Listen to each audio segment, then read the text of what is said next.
Desde hace algunos años, el mes de junio es considerado en varios países del mundo como el mes de la diversidad sexual. Esto se debe a que a finales de los años 60, el día 28 de junio se estableció como el Día del Orgullo LGBT+. Afortunadamente, en el cine iberoamericano cada vez son más presentes y reconocidas las historias sobre diversidad sexual y sus personajes, así como también ha crecido el número de creadores y creadoras cinematográficas que pertenecen a estas comunidades y que hablan a través de sus obras en primera persona. Además de este tema, repasaremos el recorrido del cine iberoamericano en diferentes festivales del mundo, recordaremos a las y los cineastas recientemente fallecidos, haremos también una revisión a la trayectoria del director argentino Juan José Campanella y terminaremos con nuestras habituales recomendaciones de estrenos iberoamericanos en línea. Acompáñanos.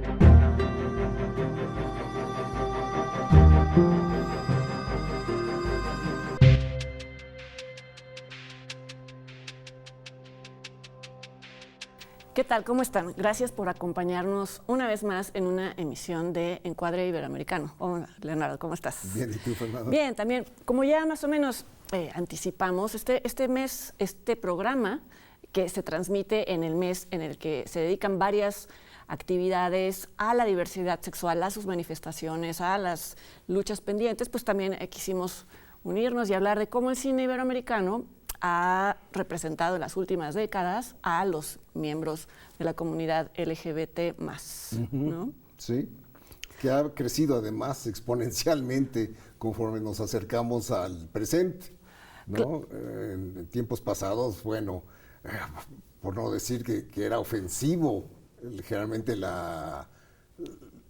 ofensiva la descripción del hombre gay en el cine mexicano era siempre la caricatura, un estereotipo. Ofensiva.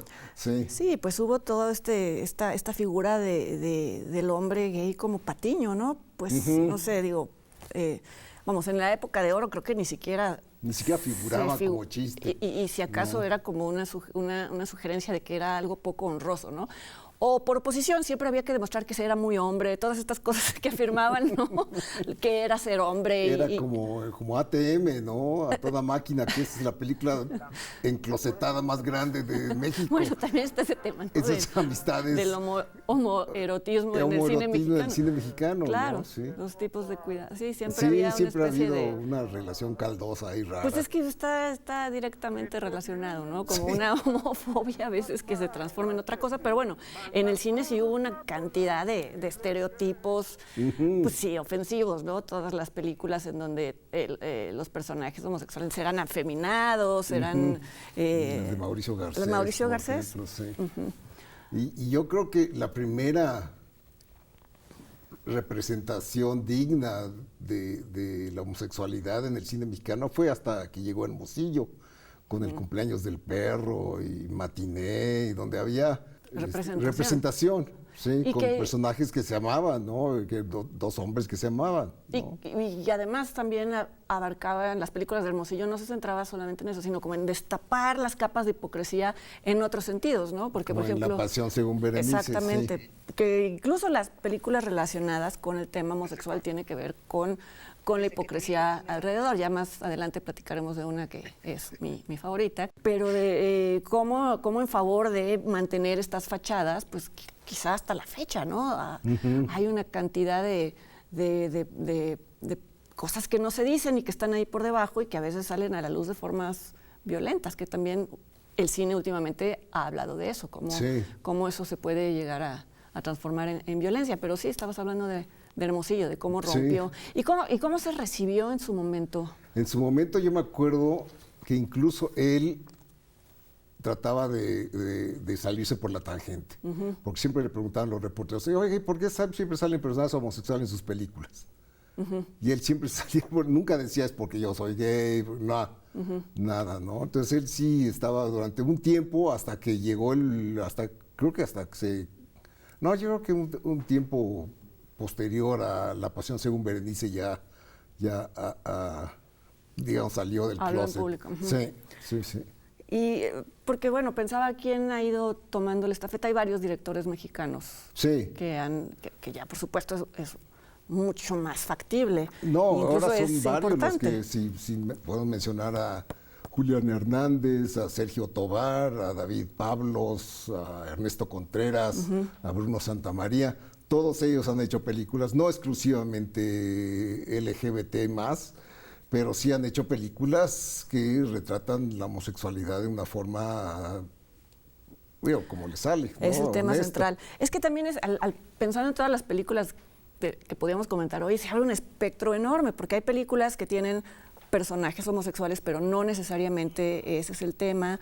Hay otras en las que sí, y cómo han sido víctima de humillación o de represión hay como muchas... de rechazo. O de rechazo.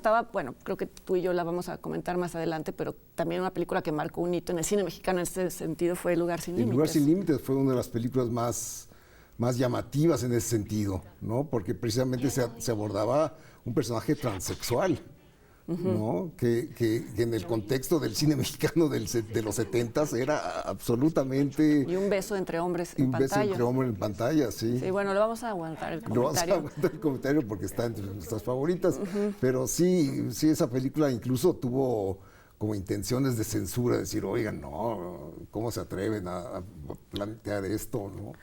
Sí, porque además, ya estamos adelantándonos, pero al final, pues lo que se condena es un crimen de odio, ¿no? El que comete Gonzalo Vega y Julián Pastor, sí. Hay una necesidad de expresarse, porque la Manuela, finalmente, el personaje de Roberto Cobo, pues tiene planes de vida, tiene planes de expresarse, Sí. no es simplemente que quiera estar en este lugar espantoso en el que vive, como le sucede también al protagonista de Madame Zata. protagonista de Madame Zata. Sí. Bueno, y el cine sudamericano ha sido también bastante común ahora en tiempos recientes. Hemos visto, El beso de la mujer araña es una producción hollywoodense, pero basada en la novela de Puig y dirigida por un argentino brasileño que era Héctor Babenco, ¿no? Sí, y esa fue como las primeras veces que Hollywood se atrevía un poco a manifestar a través de esa...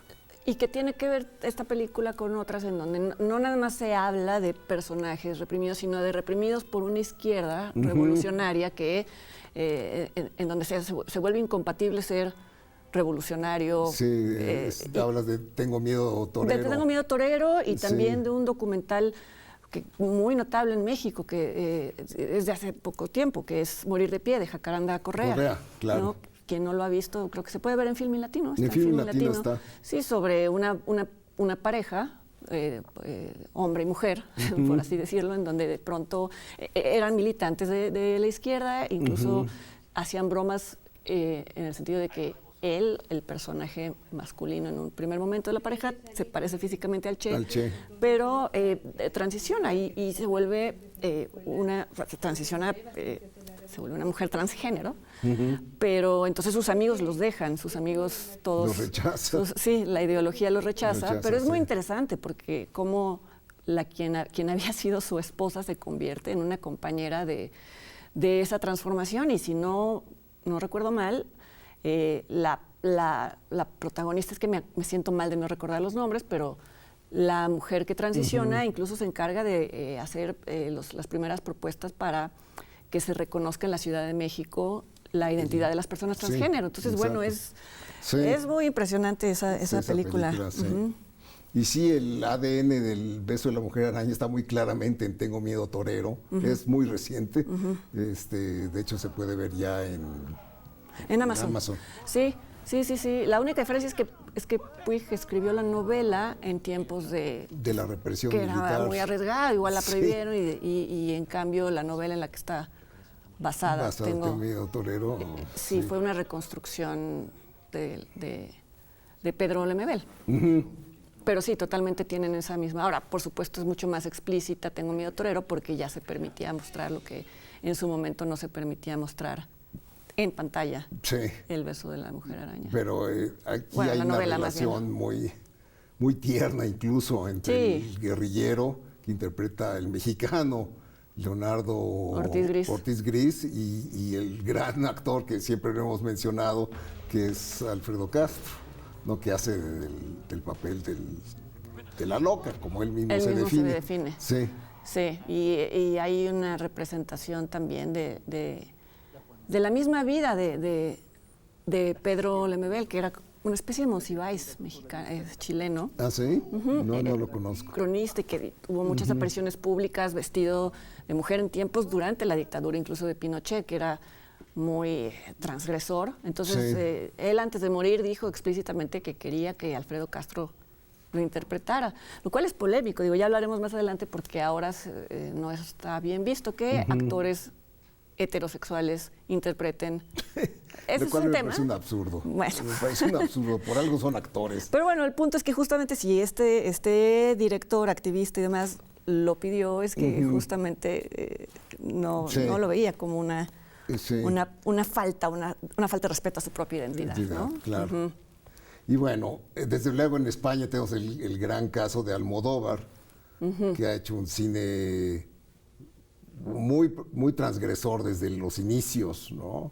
Y hay películas que son fundamentales de Almodóvar, ¿no? Es que el caso de Almodóvar es no estéticamente, pero sí en otros sentidos, como el de Jaime Humberto de Hermosillo, donde más bien se habla de personajes que se salen de una norma, porque en el caso de Almodóvar casi todos los personajes, o hay películas en donde todos los personajes de alguna manera son gays o son transgénero, pero también son mujeres que rechazan las formas de vida.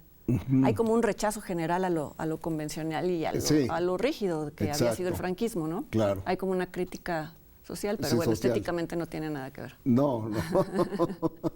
Bueno, ya hablaremos de una de ellas cuando hablemos de nuestras favoritas. Sí, y bueno, el documental, ya que mencionaste Morir de Pie, ha tomado mucho, ha aprovechado mucho el tema de la diversidad sexual, ¿no? Tenemos el caso de Maddie McCock, que ya hablaremos de ella. Está el caso de Cosas que no hacemos, de Bruno Santamaría. Casi siempre son casos de gente valiente que se expone al rechazo, ¿no? Y se expone a la crítica social de sus coetáneos, ¿no? Sí, los acompañamos en ese viaje. Pensaba antes de que, ahora que mencionábamos la relación entre ideología y orientación sexual, pensaba también en Fresa y Chocolate, que también es una película que pues rompió totalmente fue un éxito total en Cuba, éxito. Pero también hablaba de esta difícil supervivencia. Y sí hubo después repercusiones para los que le hicieron. Ah, no sabía. Sí, eso ya es un chisme personal, pero yo me acuerdo de uno de los productores que me dijo que después de que se estrenó en el mundo entero y que le fue tan bien, empezaron a tener represalias. O sea que el régimen todavía castigaba. Sí, castigaba esa afrenta, digamos. Sí, hace poco yo la mencioné a propósito de, no recuerdo, una de nuestras listas, Pelo Malo, de Mariana Rendón. Voy a tratar de la infancia, de que hicimos películas. De la infancia, sí. Que también hablaba de un poquito de la represión en ciertos regímenes a personas que pudieran mostrar una orientación homosexual o diversa. Y esto era incluso la historia de un niño. Su propia madre lo rechazaba porque el niño quería pertenecer a un mundo se rechazaba a sí mismo porque, en fin, esa es otra trama de la película, pero en parte era porque mostraba desde chiquito pues una orientación distinta y la madre sabía que eso no iba a ser permitido. Es una película venezolana, que eso iba a ser muy castigado en Venezuela. Que es lo mismo que pasa en el documental de Cosas que no hacemos, ¿no? Es un personaje de un pueblo pequeño, con todos los prejuicios de un pueblo pequeño, y que teme que la familia, el papá sobre todo, rechace o no acepte que él es gay, ¿no? Dominado por el narco, el pueblo, además. Sí, ¿no? además, sí, con todas las agravantes. Así es. Y bueno, vamos a hacer una pausa y volviendo vamos a dar nuestras favoritas, tanto de Fernanda como mías, del cine de la diversidad sexual. No se vayan.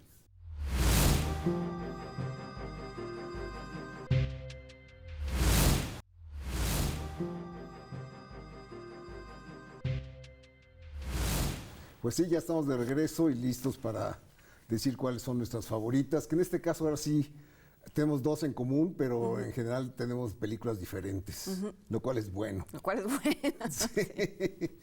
Bueno, mi quinta es una mexicana reciente, que es El baile de los 41 de David Pablos, película que empezamos a elogiar el programa pasado, pero por falta de tiempo no alcanzamos a decir mucho. Creo que es una película sobre todo súper bien filmada y bien recreada. A mí me gusta mucho formalmente la película, ¿no? Además se da un fenómeno muy interesante, que es que la gente está hablando de ella, que es algo como que ya Sí. hablando de cine mexicano y sobre todo ya hablando del tema en concreto es muy extraño, porque muchas veces muchas de estas películas se exhiben en festivales con temática LGBT+, Y no se vuelven a ver. y se vuelve un círculo vicioso en donde Sí. un tema que tendría que ser mucho más abierto y discutido y demás, y en cambio el hecho de que esté en Netflix, Ajá. bueno, y que David Pablos es un director consistente y que nos había gustado ya mucho su película Sí. anterior, mucha gente tenía curiosidad, pero bueno, es una anécdota que fue un parteaguas en la historia de México, De el baile de al los grado 41. de que el número 41 está asociado a la homosexualidad, ¿no? Al hombre gay, ¿no? Y durante mucho de tiempo... manera despectiva, Claro, además. durante mucho tiempo no hubo 41 en ciertas actividades Sí. militares y demás. Pero sí, a mí me gusta, pero debo decir que me hace falta un poco como conocer más lo que la película, para alguien que no vive en México, o incluso viviendo en México, podría haber querido saber del porfiriato. Porfirio Díaz Ajá. no era cualquier Claro. presidente, sino era un periodo especialmente conservador, entonces Y la las fuerza implicaciones... política de Porfirio Díaz era muy, muy, muy grande, cosa que no se menciona. Y el personaje además tenía rasgos de personalidad muy interesantes. Era un coleccionista consumado, en fin, se dice, pero además se dice, creo que incluso casi como un hecho, que tuvo una relación con Emiliano Zapata. Eso me parece increíble. Habría sido interesante explorar, Sí. o sea, sí fue su caballerango, eso es cierto, Eso pero es parece cierto. que además tenían un vínculo, pues, no sé si afectivo, pero sí sexual. Ajá. Entonces, bueno, estas cosas que quizá habrían enriquecido la historia, pero me parece que es una película muy valiosa, que Alfonso Herrera lo hace muy bien. Sí, y a mí me gusta además el personaje de la esposa, que es el personaje Amada Díaz. ninguneado, ¿no? E ignorado por él durante gran parte de la película, hasta que ella cobra una especie de venganza al final, digamos, ¿no? Creo que en ella se plantea gran parte del dramatismo de la película, ¿no? Ella es el pivote dramático, interpretada por Mabel Cadena. Sí, que es una actriz que está despuntando, ¿no?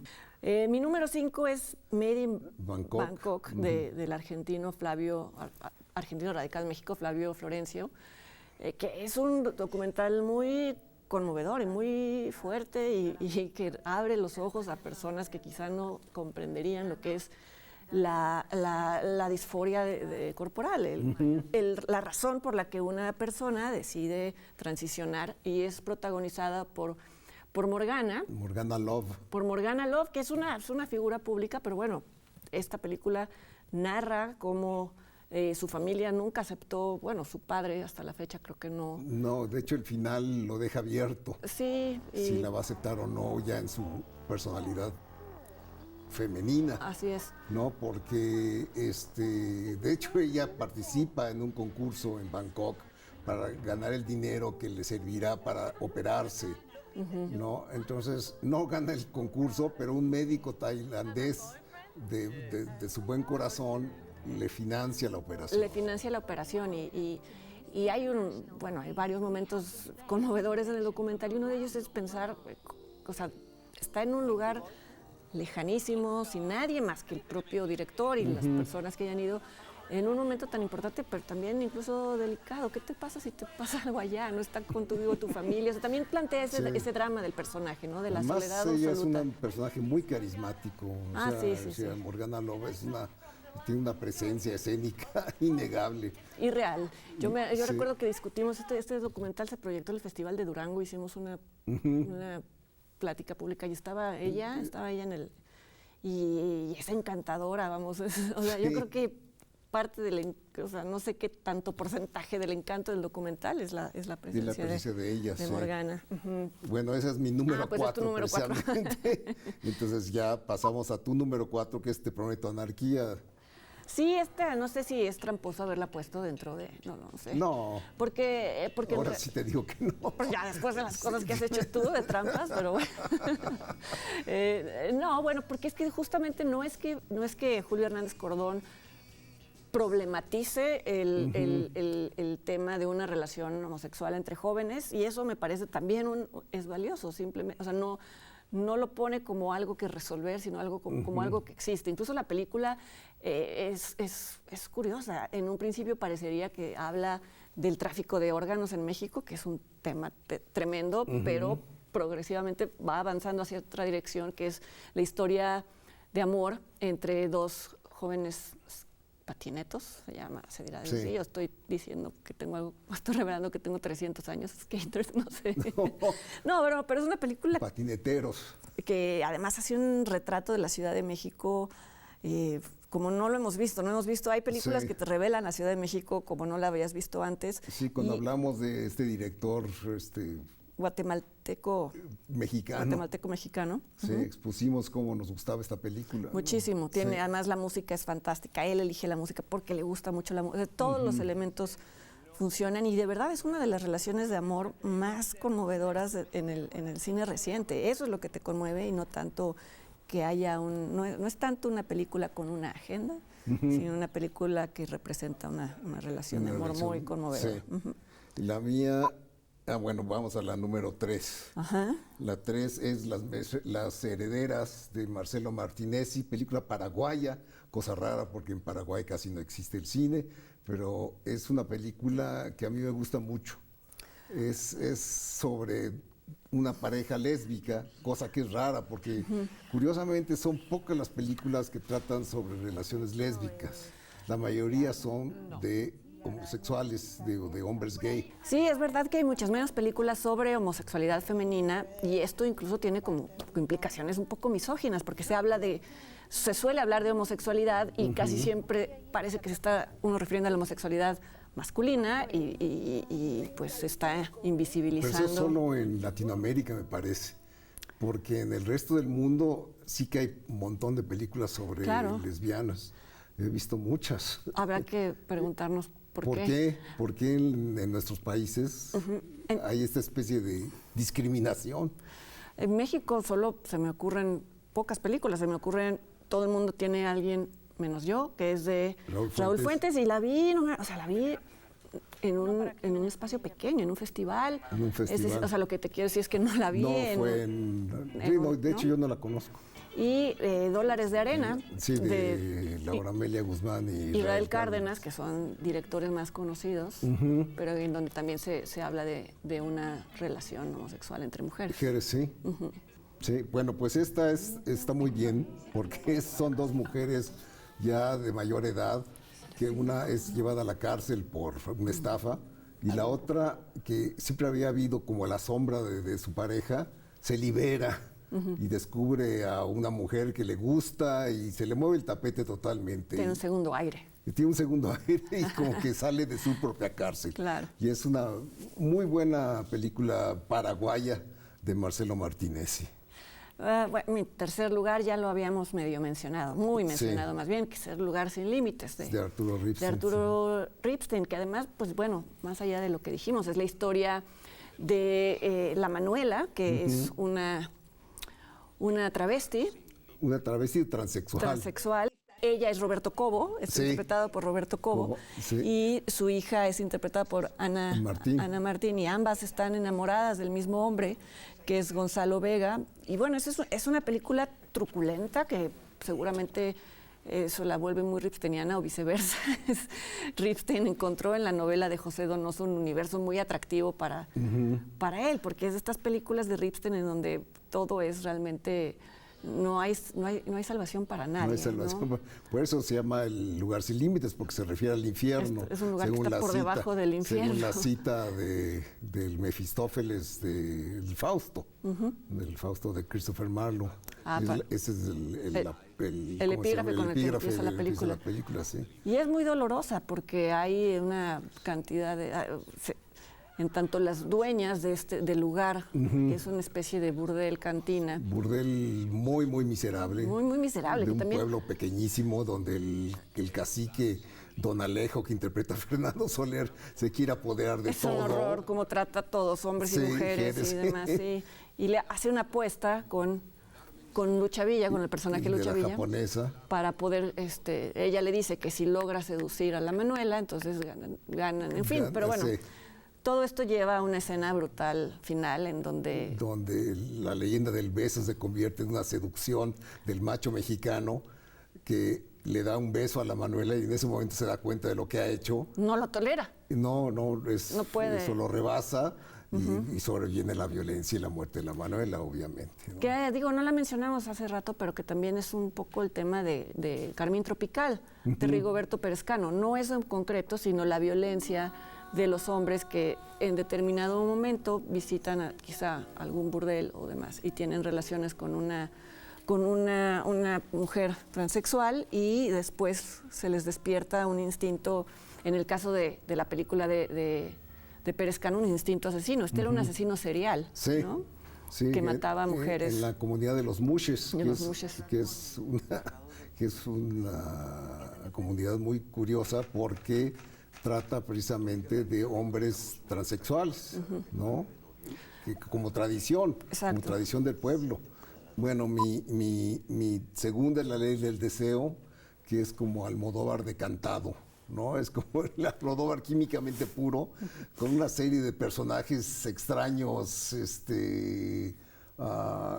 transgresores todos ellos, y trata sobre el fulcro amoroso que establece un director de cine-teatro, que es Eusebio Poncela, que tiene una hermana que es transgénero, que interpreta a Carmen Maura, y tiene un admirador secreto que es bisexual, que es Antonio Banderas.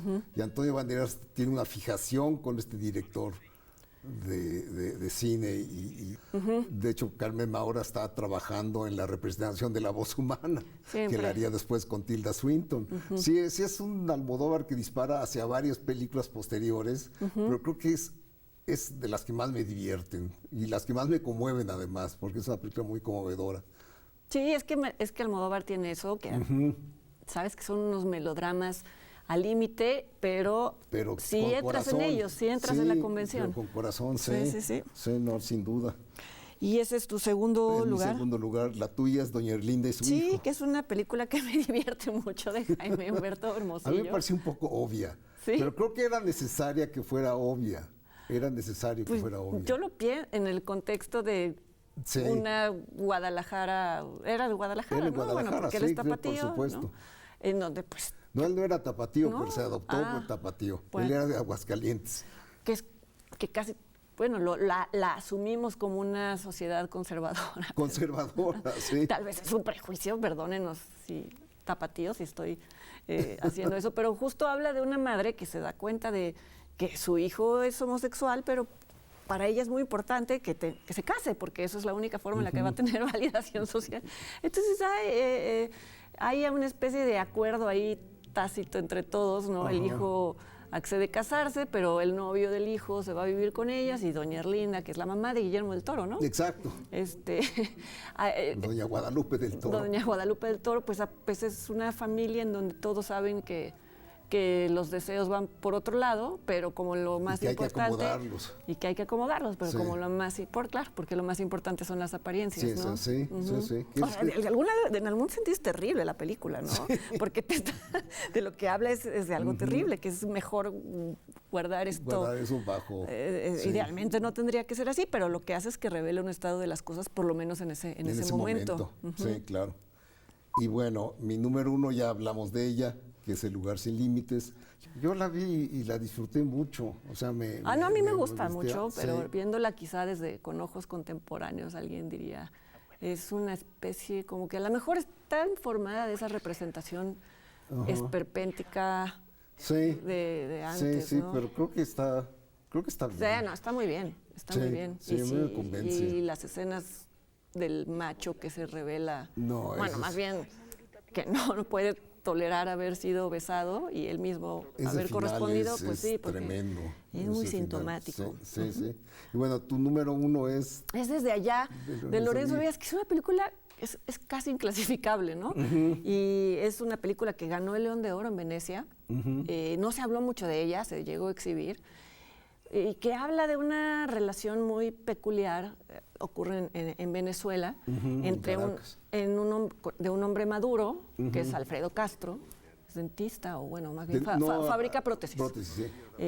Y que intuimos que tuvo una relación con su padre, que posiblemente abusaba de él. Todo es sugerido, nunca se habla realmente de qué es lo que pasó.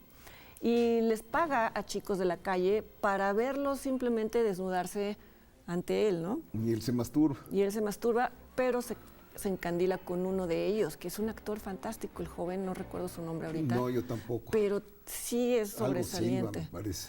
Y pues al principio el joven es como muy reacio y muy violento porque se da cuenta de que tiene el control, luego se voltean las cosas, pero me gusta mucho cómo está filmada, es muy sobria en cómo está, cómo representa a los personajes. Yo le objeto que es demasiado fría. ¿Sí? Sí, pero me pareció muy distante, o sea, incluso como la mirada misma del protagonista es distante en relación a sus objetos del deseo, ¿no? Entonces creo que posiblemente es coherencia estética la que priva aquí, pero a mí me pareció, la volví a ver precisamente porque me gustó mucho la primera vez que la vi, y en la segunda vez sí me eché a faltar un poco más de pasión.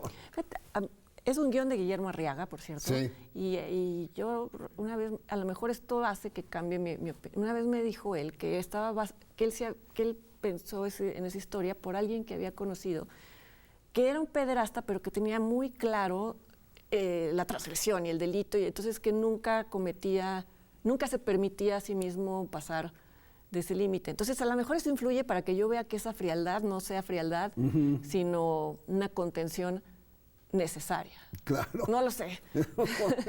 Como de un pederasta que es consciente de que no debe de actuar.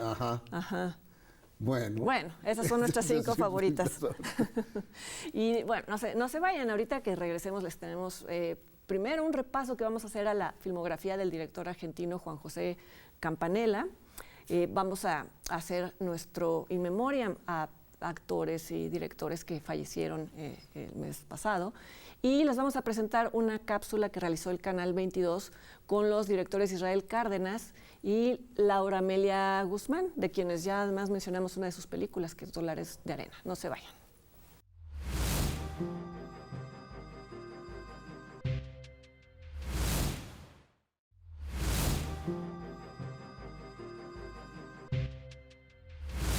Bueno, ya estamos de regreso y ahora vamos a comentar, como ya lo había anunciado Fernanda, la filmografía de un director muy exitoso, posiblemente el más exitoso del cine argentino contemporáneo, que es Juan José Campanella. El que más conecta con el público, ¿no? Conecta con el público, siempre tiene éxitos de taquilla y tiene, obviamente, aficionados, fans y detractores en la misma medida. Hay gente que lo odia, pero hay gente que lo admira. Yo estoy entre los que lo admiran, creo que es un director que ha sabido manipular bien al público. Exacto, sí. Cuando lo saben hacer bien, uno lo agradece. Claro, sí. Entonces, yo conozco sus 2 primeras que las hizo en inglés, que es el reverso de lo que sucede con la mayoría de los directores latinoamericanos. Generalmente comienzan con una película hablada en español y después progresan al inglés. Aquí empezó al revés y hizo una película que se llama, en España se llamó El niño que gritó puta, que es una especie de preámbulo de tenemos que hablar de Kevin, de un niño psicópata con una madre sufrida. Pues El mismo amor, la misma lluvia es su primera película de gran éxito. Y ahí como que inaugura con su trío de actores que va a tener muchos éxitos, ¿no? Que es Ricardo Darín, Eduardo Blanco y Soledad Villamil. Sí, que bueno. Es el amor imposible. Y que tiene, bueno, ya hablaremos de quizás la que sea más famosa, pero tiene, creo que es como es como un prólogo, es como la semilla del secreto de sus ojos. Sí, Tanto totalmente. hay esta relación, habla de una relación entre Darín y, bueno, los personajes que interpretan obviamente Darín y Soledad Villamil, que nunca acaba de concretarse, siempre hay un amor que se sostiene durante largos años, pero que el amor, sobre todo el de él hacia ella, permanece, ¿no? Pero luego ella tiene se casa y le sale mal y tiene y hay reencuentros y desencuentros, y Eduardo Blanco siempre es el amigo periférico, que es el buen amigo. A mí me cae muy bien, sí. y tiene como muy buena química con Darín, ¿no? Siempre son estos amigos un poco absurdos. Y al mismo tiempo es la historia de una revista. Exacto. Es la historia del periodismo y obviamente del país. Es una recreación vista a través del periódico, de la revista, de estos periodos, ¿no? Está bien. A mí me gusta El mismo amor, la misma lluvia. Y bueno, después vino la que quizás es la que a mí más me gusta, ya la hablamos. El hijo de la novia, El hijo de la novia, ya la platicamos. Hablamos de ella cuando hablamos de la tercera edad. De la tercera edad. Sí. Sí, bueno, no sé si es la que más me gusta, pero sí es posiblemente, pues que habla de este hombre, Darín, que tiene una crisis emocional. Creo que es donde equilibra mejor el melodrama y el humor. Creo que posiblemente sea eso lo que nos hace preferirla. Porque sí es una combinación muy equilibrada, muy bien hecha de esas instancias, ¿no? Y también hay un matrimonio fallido, tiene estas constantes, ¿no? Matrimonios que se encuentran, se separan, el amigo que siempre anda rondando a la mujer de Darín. Y un guión muy ingenioso. Sí. En estas primeras películas trabajaba con Fernando Castets, que era como su guionista cabecera, pero después ya no trabajaba más Estaba con él. pensando que en estas películas que pueden llegar a ser melodramáticas, pero creo que tiene muy consciente ese momento en el que puede llegar a ser demasiado y lo diluye, ¿no? Lo diluye. Cuando uno de los con personajes, poco de humor, como que uno de los personajes se da cuenta de que la situación es demasiado cursi, ¿no? Y entonces eso lo desactiva. Sí. Y ya estás dentro del chiste, ¿no? No eres el objeto del chiste, sí. La que sigue no la conozco, Luna de Avellaneda. ¿Tú sí la viste? Sí, la vi, y también parecen ahora no Soledad Villamil, pero sí Blanco y Darín. Habla de un grupo de personas que quiere mantener a flote un club deportivo, ¿no? Ajá, entonces bueno, esto es solo, por supuesto, el pretexto para hablar de nostalgia, intrigas, amores, desamores, reencuentros, y ahí como está Darín siempre es como este personaje que tiene todo en contra, pero al final consigue algo. Entonces sí tiene esta cosa de no de apretar los botones sentimentales, pero un poco sí, pero bien logrado. Es como esa misma, es la misma fórmula, ¿no? Pero no lo digo en el mal sentido. Bueno, y El secreto de sus ojos es su película que le obtuvo el Oscar, nada menos que a la mejor película de lengua extranjera. Que a mí me cuesta trabajo esa película. ¿De veras? Sí. A mí me gustó, yo la vi en Toronto, y la vi en un mar de gente, porque se había corrido la voz de que era muy buena. Ajá. Y la gente reaccionaba, como botones. Movido por botones, ¿no? Entonces yo también me dejé llevar por esa impresión de que era... Y ahora que la volví a ver se me cayó bastante. Sobre todo porque creo que tiene como 10 finales. Es que son como 10 historias, tras otra. Entonces creo que se la debilita. Pero sigue siendo una buena película, ¿no? Sí, yo también la volví a ver porque también me pasó que, más bien la primera vez no conecté y entonces dije, quizá ahora... Ahora sí. Y no. Sobre todo porque es la gran película exacto. Entonces, y además le ganó, entre otras películas, a El listón blanco de Haneke, ¿no? Lo cual dices... pues sí, bueno, tiene sentido que siendo los Óscares hayan premiado más esta película porque El listón blanco es devastador. Exacto. Ajá. Bueno, luego hizo una película totalmente atípica, que es una animación que se llama Metegol. Yo tuve la suerte en el Festival de Los Cabos de haberla visto en argentino. Es que eso fue. Que es como debe verse, hablada en argentino. Es que yo la vi en español neutral y es horrible. Bueno, no es horrible, pero es como que todos hablan igual. Español neutral y no tiene chiste. Sí, sí. En cambio, el acento argentino le daba el sabor a la película. Que le criticaron mucho eso, que se distribuyó en Latinoamérica con este acento espantoso. Espantoso, y sí, y ahora... en España con acento español, y en fin, dependiendo de la región. Solo los jugadores argentinos hablaban en argentino. Y que a mí me gusta, creo que es muy entretenida y muy bien hecha además, para animación de estándar latinoamericano. Sí, podría ser de lo Pixar, mejor que se ha ¿no? hecho. Casi. Sí, podría ser de Pixar, sí. Y bueno, finalmente la última que ha hecho, porque además hace, la razón por la que su filmografía es tan breve, es que hace mucha televisión Muchas series gringa. Law and Order ha hecho... Ha hecho varios episodios. Sí, sí, sí, Entonces, sí. de ahí deriva su experiencia formal, digo, su solvencia. Su solvencia, ¿no? Sí. De que hace televisión la mayor parte del tiempo, ¿no?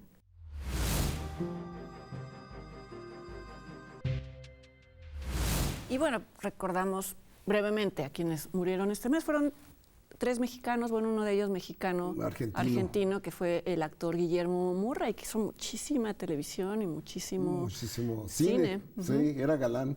Era sobre todo... muy galán, sí. Papá de Rodrigo Murray. Que ahora es un actor... Muy connotado. Muy connotado. Sí. Jaime Garza, que sobre todo se le recuerda por Canoa. Él es una de las víctimas del linchamiento de Canoa. Después, la última película que hizo era interesante, del hombre que tiene una pierna amputada. Claro. Que de hecho fue el caso que él tenía una pierna amputada por diabetes, que fue la causa de su deceso. Y también murió René Cardona III, parte de la dinastía Cardona, que de niño actuó con el nombre de Al Coster. En las películas, de su papá. Exactamente. Y no se puede hablar gran cosa de su filmografía, me temo. Pues no. Y bueno, y también murió Gerardo Moscoso, que es un hombre dedicado a la medicina, pero que trabajó como médico en filmaciones y también desempeñó papeles breves en varias películas. Quizá los fans del terror culposo nos van a reclamar que no mencionamos Vacaciones del Terror, que ya sé, III, que yo sé, que es una pésima película, pero es una película, es tan mala que a mucha gente le gusta. Entonces entra dentro de esa categoría. Y bueno, esos fueron los In Memoriam. Ahora vamos a ver el reportaje hecho por Canal 22 sobre 2 cineastas, una pareja de cineastas que son Laura Amelia Guzmán, que es dominicana, e Israel Cárdenas, que es mexicano.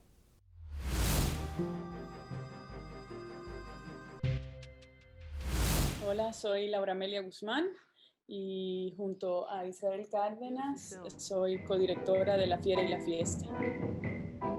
Mira, ¿y tú todavía quieres dirigir? It's a lot of work. Esa va a ser mi última película. Emilia, por favor, pedimos que se muevan. Action. La película es primordialmente un homenaje a una figura muy importante aquí en República Dominicana y creo que en el cine latinoamericano. Y también es un homenaje a una generación de personas que trataron de hacer cine, pero otras cosas también, tener una voz muy a contracorriente en un tiempo muy difícil, sobre todo aquí en el Caribe, en República Dominicana, que era difícil no solo expresarse, sino también tener los recursos para hacer cosas.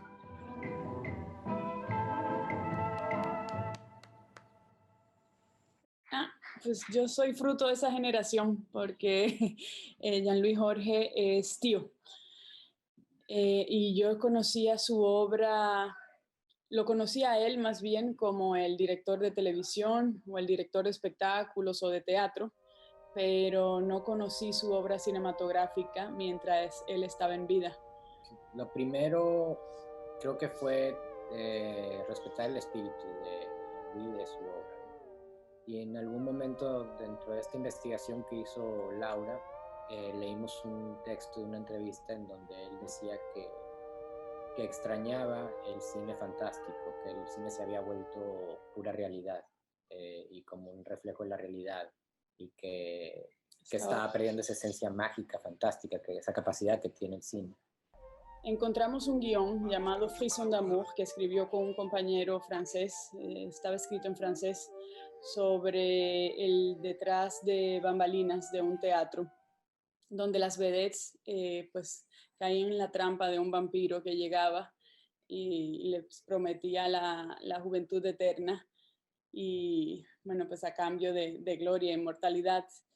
Y esto nos hacía resonar muchísimo con la vida de Jean-Louis y con diferentes obras que había hecho. La estética se rigió siempre por el qué haría Jean-Louis, entonces todo era a lo Jean-Louis. Y lo de Jean-Louis pues siempre es grande. Y ¿sabes? Espectáculos, show, agua, luz, bailarinas, sí, todo muy extravagante de alguna manera. Había tantos elementos nuevos, fantásticos, y había como esa guía que dice Laura, de hacerlo a lo Jean-Louis, pero creo que nuestra mirada estaba ahí. ¿Dónde estamos? ¿Por qué te peleaste con mamá? Ni me acuerdo.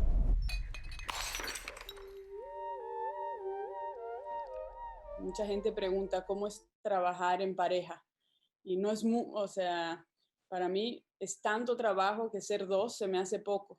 Y aquí en este caso, pues éramos más de dos, porque de alguna manera, pues estaba la mirada de Jean-Louis ahí encima de nosotros y estaba, pues, el punto de vista de Luis Ospina también, que todo iba a pasar a través de su mirada. Entonces, pues, estuvimos muy bien acompañados.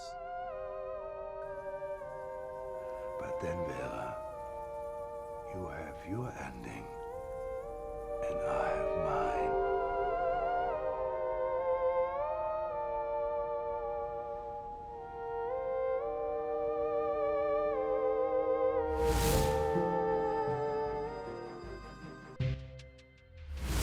Vamos a ir a una pausa, pero no se vayan porque de vuelta veremos cuál va a ser el paso de varias películas iberoamericanas en festivales en este mes, en junio.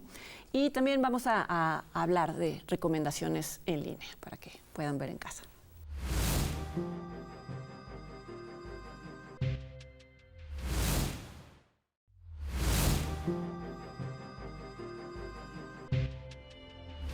Del 3 al 13 de junio se llevará a cabo la 24ª edición del Festival de Cine de Málaga, que desde 1998 reconoce a lo mejor del cine en idioma español.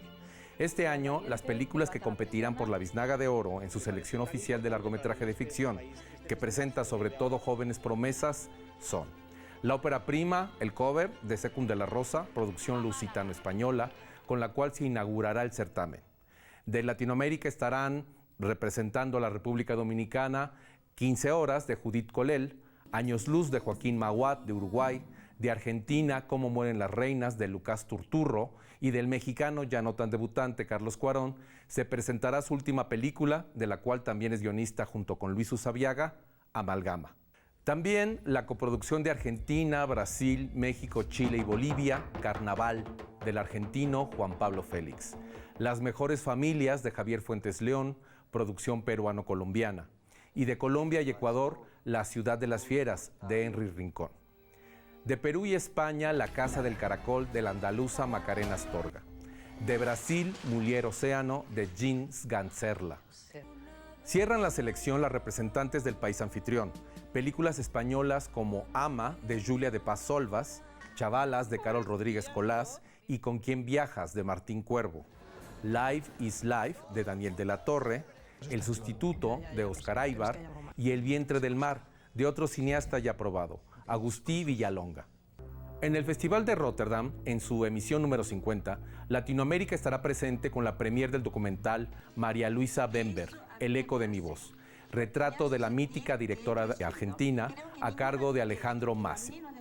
La ópera prima Nudo Mixteco, de la directora de origen mixteco, Ángeles Cruz, y el ya mencionado director español Agustín Villalonga, con El vientre del mar, que es un relato teatral del horrible naufragio de la Medús en 1816. En esta edición del Festival de Cine de Tribeca se cuenta con pocas películas latinoamericanas, entre las que destacan Perfume de gardenias, de Macha Colón, una colaboración puertorriqueña y colombiana sobre una viuda que comienza a trabajar en la organización de funerales, y Rita Moreno, Just a Girl Who Decided to Go For It, un documental de Marien Pérez Riera en torno a la exitosa carrera de la actriz, cantante y bailarina boricua. Finalmente, en estos días se anunciará la competencia oficial del Festival de Cannes, y entre las películas que se rumoran pueden competir por la Palma de Oro está una película latinoamericana que justamente lleva por nombre Competencia Oficial, de los argentinos Mariano Con y Gastón Duprat, en la que actúan ni más ni menos que la mismísima Penélope Cruz y Antonio Banderas. Ya veremos qué pasa.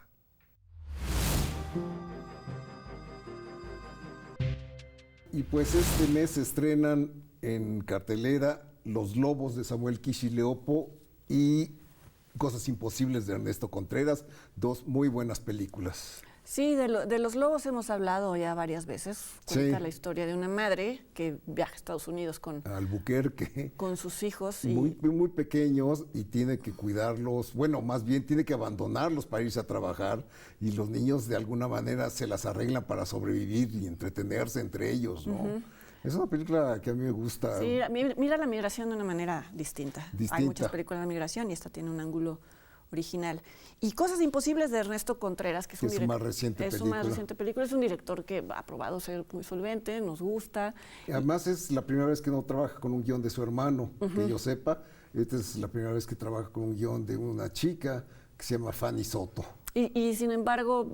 no se nota que haya un cambio hay como una radical, mirada, ¿no? Muchas películas suyas habla de seres marginales, seres solitarios, seres abandonados, pero me parece que es una película que creo que les puede gustar a muchas personas en esta época de desesperanza, porque se gana muy bien. Es una película optimista. Pero hablando de las películas que sí se ganan como que su final feliz y que no son manipuladoras, esta es una de ellas, ¿no? Sí, que además habla de la salud mental.